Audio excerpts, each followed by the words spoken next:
Bismillahirrahmanirrahim. Assalamualaikum warahmatullahi wabarakatuh. Alhamdulillahirabbil alamin. Wassalatu wassalamu ala asyrafil anbiya'i wal mursalin wa ala alihi wa sahbihi ajma'in. Qala Allah fil Qur'an, a'udzu billahi as-sami'il 'alim minasy syaithanir rajim. Bismillahirrahmanirrahim. Ud'uni astajib lakum. Shadaqallah wa shadaqa rasuluhu wa ba'd. Jemaah yang mulia, di antara metode Nabi dalam memberikan pelajaran Islam kepada para sahabat, salah satunya adalah dengan menyampaikan kisah. Artinya, tentu sajalah kisah yang dibuat atau disampaikan oleh Nabi bukanlah kisah yang mengada-ngada, karena langsung penyampainya itu adalah Rasulullah SAW. Tujuan dari kisah disampaikan untuk memudahkan Nabi atau memudahkan kita, maksudnya mengenal makna atau hikmah dari balik kisah itu, dan sekaligus menjadi pelajaran yang mudah diserap nilai-nilainya. Satu hari Nabi pernah duduk bersama para sahabat. Dan harus dipahami, Nabi juga memang sering duduk-duduk bersama para sahabat, karena itu waktu paling mudah sahabat dan paling rileks untuk bertanya kepada Rasulullah SAW. Nah, di waktu duduk ini Nabi cerita tentang satu kisah, dan saya kira kita sudah pernah mendengar kisah ini disampaikan, tentang 3 orang yang sedang safar atau sedang melakukan perjalanan. Dan harus kita pahami bahwa menjadi musafir, doa kita itu akan lebih mudah didengar Allah, apalagi kita safar dengan tujuan yang baik. Ya, jadi salah satu event atau waktu di mana doa kita didengar Allah itu pada saat kita sedang safar. Perjalanan mereka ini cukup panjang sehingga membutuhkan waktu berhari-hari. Sehingga satu malam mereka singgah di satu gua, yang terjadilah sebuah peristiwa yang menyebabkan gua itu tertutup malam itu. Pintunya tidak bisa terbuka, atau tempat atau mulut gua itu tidak bisa lagi diakses karena sebab tertutup oleh bebatuan yang menutupi pintu itu. Tentu saja ini memunculkan kebingungan mereka. Kita tidak usah berpikir, karena dalam kisah Nabi lebih menampilkan hikmahnya ketimbang detail-detail peristiwa. Nah, saya pikir dari balik detail peristiwanya, wajarlah kalau seorang sedang terperangkap di dalam satu tempat, mereka melakukan upaya untuk bisa keluar. Dan kita tidak usah perlu membayangkan seperti apa, karena jika saja kita pun dalam posisi seperti itu, maka semua cara akan kita buat untuk keluar. Setelah semua cara mereka lakukan, ternyata tidak ada tanda-tanda mereka bisa keluar, karena tidak mereka ketahui bagaimana cara untuk bisa membuang bebatuan itu, karena mungkin ketebalan tumpukannya dan sebagainya. Sampai akhirnya mereka bersaling tatap satu sama lain. Dan seorang di antara mereka mengatakan bahwa tidak ada lagi yang bisa membantu kita hari ini kecuali Allah Subhanahu wa ta'ala. Marilah kita sama-sama berdoa kepada Allah agar Allah membantu kita keluar dari gua kita ini. Sebelum saya lanjutkan pelajarannya, tidak ada lagi upaya yang bisa kita buat kecuali berdoa. Kesalahan yang terjadi di tengah-tengah kita adalah mendahulukan doa tapi mengabaikan upaya. Berapa banyak kita dalam hidup, ketika kita menghadapi persoalan, kita berhenti untuk menyelesaikan persoalan itu dari kemampuan, dari upaya-upaya manusiawi kita. Dan kemudian kita lebih suka untuk menadahkan tangan kepada Allah dan mengatakan, Tuhan, tolonglah bantu kami. Padahal tidaklah pertolongan itu diberikan kecuali di puncak ketidakberdayaan kita di saat kita tetap bekerja. Cobalah pahami apa yang menghentikan Hajar untuk akhirnya tidak lagi berlari antara Safa dan Marwah. Saya ulang sekali lagi, apa yang menghentikan Hajar untuk akhirnya tidak lagi berlari di antara Safa dan Marwah adalah dia sudah melihat hasil. Dan hasil itu ternyata bukan karena dia berlari antara Safa dan Marwah. Jadi tidak ada hubungan langsung munculnya Zamzam dengan peristiwa Hajar berlari antara Safa dan Marwah. Tapi kenapa muncul air Zamzam? Jawabannya karena Allah menghargai usaha yang dibuat oleh Hajar yang berlari antara Safa dan Marwah. Inilah logika tercapainya sebuah atau hasil dari pekerjaan di sisi Allah Subhanahu wa taala. Artinya, kalau kita sakit, berobatlah, dan itu urusanmu. Bagaimana caranya ya Allah? Caranya kau yang buat. Tapi tidak boleh melakukan cara yang haram. Aku tidak suka kau pergi ke dukun. Aku tidak suka kau pergi ke tempat yang tidak benar. Aku tidak suka kau menggunakan barang-barang yang haram untuk kemudian kau sembuh. Karena sembuh itu urusanku. Jadi logika atau kaidah dalam keimanan kita, ya, dokter mengobati penyakit, tapi dokter tidak bisa memberikan kesembuhan terhadap penyakit. Karena wa huwa yashfi, yang menyembuhkan itu Allah. Dan Allah mengatakan berobat. Nah, itu dia, itu logika keimanannya. Artinya, kau kerjakan pekerjaanmu, aku akan kerjakan pekerjaanmu. Apa pekerjaan yang kita maksud akan dikerjakan Allah? Aku akan sembuhkan engkau. Kapan Allah memberikan kesembuhan? Ya kapan dia mau. Tapi nanti kalau lama kali sembuhnya bagaimana? Nah, yang patut kita pahami, tidaklah sebuah penyakit diberikan Allah juga kecuali pada satu titik tertentu dia sebagai karunia sama kita. Penyakit itu bisa merontokkan dosa. Penyakit itu bisa kemudian memunculkan rasa cinta Allah kepada kita. Penyakit itu bisa memunculkan rasa cinta orang banyak kepada kita. Penyakit itu bisa menghapus semua kesalahan yang kita punya selama kita sabar di jalan Allah Subhanahu wa taala. Jadi sebenarnya antara sakit dengan sehat, posisi pasti yang harus kita ambil adalah posisi di mana kita tidak kehilangan ketundukan kepada Allah Subhanahu wa taala. Jadi sakit atau sehat tidak ada masalah, karena Nabi mengatakan ajaban li amril mu'min. Ajaib itu orang mukmin karena semua urusan sama dia jadi baik.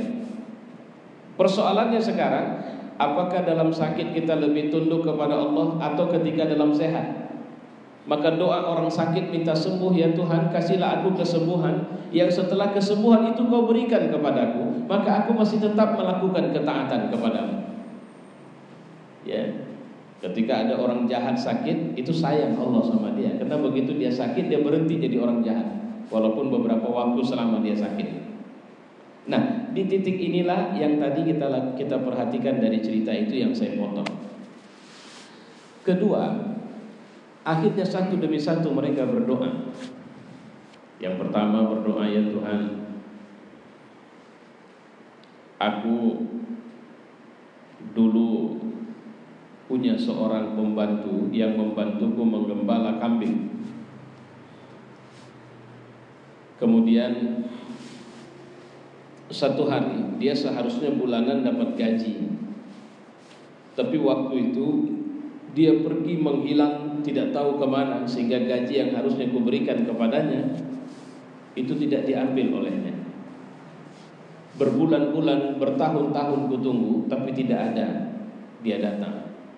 Dalam perjalanan menunggu itu akhirnya kujadikan atau kubelikan dari gajinya itu beberapa ekor kambing yang akhirnya berkembang biak menjadi begitu banyak. Sampai kemudian dia datang menuntut gajinya. Dan aku mengatakan gajimu adalah kambing dari arah bukit sana ke bukit yang sana, lengkap dengan gembalanya, itu adalah gajimu. Dia bilang sama aku, Pak, jangan begitulah. Kenapa? Ya saya kan cuma minta gaji. Masa Bapak bilang kambing? Iya, itu gajimu. Karena gajimu ku belikan kambing dan berkembang biak seperti itu, dan itu milikmu. Akhirnya dia bawa semua kambing lengkap dengan gembalanya, tapi dia tidak mengucapkan terima kasih sekalipun. Dan aku tidak sakit hati, ya Allah, karena memang itu haknya. Karena penyakit kita kalau memberikan, menuntut makhluk mengucapkan terima kasih minimal. Padahal kalau saya memberi sesuatu kepada orang, itu amal saya kepada Allah, bukan kepada orang itu. Allah akan memberi pahala, maka aku tidak menuntut dia ucap terima kasih. Jikalah kemudian yang kulakukan itu kau ridho ya Allah, bantulah kami keluar dari sini. Ini doa orang pertama. Artinya kalau kita boleh bertabarruk, istilahnya tabarruk itu kepada amal soleh yang kita lakukan, yang rahasianya kita jaga sendiri kepada Allah. Tapi ini berat.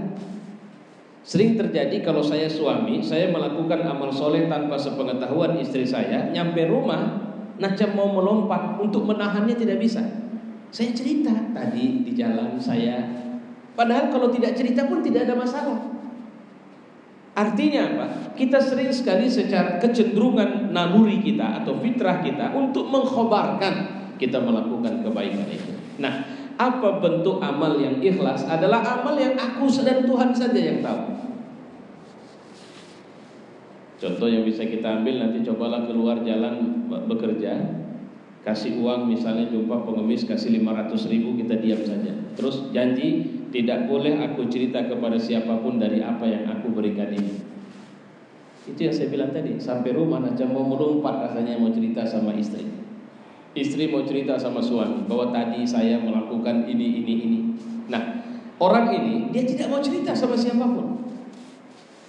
Dan amal seperti inilah yang kemudian bisa kita mengambil manfaat, dunianya pun bisa kita ambil. Jika saja itu kau ridho Tuhan, maka bantulah kami keluar dari ini. Begitu dia siap doa, mereka bertiga pergi ke mulut gua lagi, dan seperti mendapatkan kekuatan spiritual yang baru. Kalau tadi tenaga sudah hampir habis, sekarang bukan tiba-tiba ajaib bergeser sedikit sendiri. Enggak logis yang begitu. Yang dimaksud di sini, kalau kita sedang mengalami persoalan yang demikian luar biasa, maka solatlah, karena setelah solat Allah akan memberikan pencerahan, Allah akan memberikan satu spirit baru sama kita, sehingga kita seperti baru mengerjakan itu dan mendapatkan kemudahan untuk menyelesaikannya. Ya, akhirnya mereka berusaha bergeser sedikit. Orang kedua bilang, Tuhan, aku pernah suka sama seorang perempuan. Di setiap kesempatan aku ingin berzina dengannya. Beberapa kali kupujuk, dia tetap tidak mau. Sampai satu waktu dia datang menangis kepadaku dan mengatakan, bantulah aku karena aku tidak tahu lagi ada orang lain yang bisa membantuku atau tidak. Kutanya kepadanya, ada apa denganmu? Ibuku sakit dan butuh perobatan dan aku butuh biaya. Terserah, kau minta apa dariku setelah kau berikan apa yang aku mau, terserah, aku akan berikan kepadamu. Oh, ini kesempatan bagiku. Aku bilang kepadanya, oke, aku kasih kepadamu uang yang kau butuhkan, tapi kau layani aku. Insya Allah, nggak ada masalah. Tapi tolong kasih dulu, aku selesaikan masalahku. Habis itu aku datang kemari. Aku kasih uangnya, dia pun pergi, dan tak lama kemudian dia datang dan mengatakan, baiklah, sebagaimana janjiku, aku akan memenuhi apa yang kau mau untuk melayanimu. Maka dia bawa ke atas.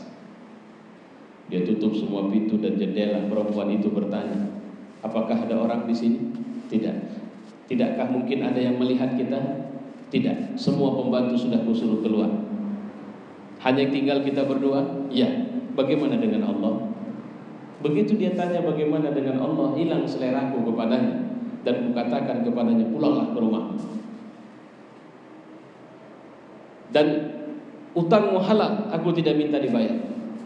Ya Tuhan, jika amalku itu memunculkan rasa sayang, ridho-Mu kepadaku, maka bantu kami keluar dari sini. Mereka berusaha lagi dan kemudian terbuka sedikit lagi, tapi belum bisa keluar. Sampai orang ketiga berdoa, ya Tuhan, aku cuma seorang gembala. Setiap hari pulang ke rumah aku membawa satu gelas susu untuk ibuku. Aku punya anak, tapi setiap sampai rumah aku tidak pernah menghalalkan susu itu diminum oleh siapapun sebelum ibuku meminumnya.